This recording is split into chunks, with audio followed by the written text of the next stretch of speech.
Саламатсыздарбы, құттарағына қызығушылар. Мен Мырзаке айылына келдім. Бүгін өзгөндөн павловнияларды өз өстіріп, тақтай қылып келдіріп, үйіне үй құрылышына іштетіп отқан жерден көріп қалып барып сөйлешіп, мына 3 тақтайды алып келдім.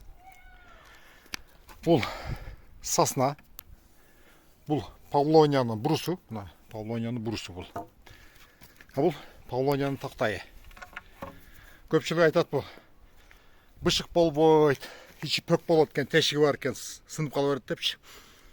Азыр бұны груз қойып сіздерге көрсетем. Мен мындай груздарды алып келдім. 24 килограмм, 24 килограмм, 16. Яна бұл рейс. Майда шүде еш келгенге іштетеміз. 20 килограммдан орырақ. Bir 20 килограмм деп қояйын. Азыр эми көрөбүз. Грузду коелу. 2 табуреткага учуна кылып. Бұл тақтайдың қалыңдығы 3 сантиметр. Сразу көрсетейін.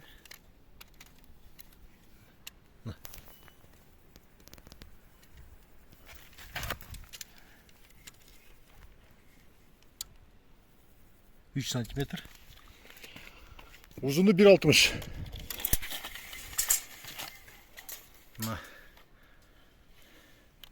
1.60. Azı қараңыздар. Гиряларды қоям. 24. 48. 16. Жана 20. Эми санайбыз канча болот? 16-га 24, 30, 40, 50, 64, 84 килограмм болды қараңыздар. Тақтайдың ұзыны 1.60. 84 килограммды көтеріп атады. Қазір мен помощчим шақырамдағы, мен салмағым 97-98 килограмм шығам. Мен дағы ұшы тақтай үстіне чиіп көрем. Егерде 3 сантиметрлік тақтайы үшінші грузды көтеріп жатқан болса, қараңыздар.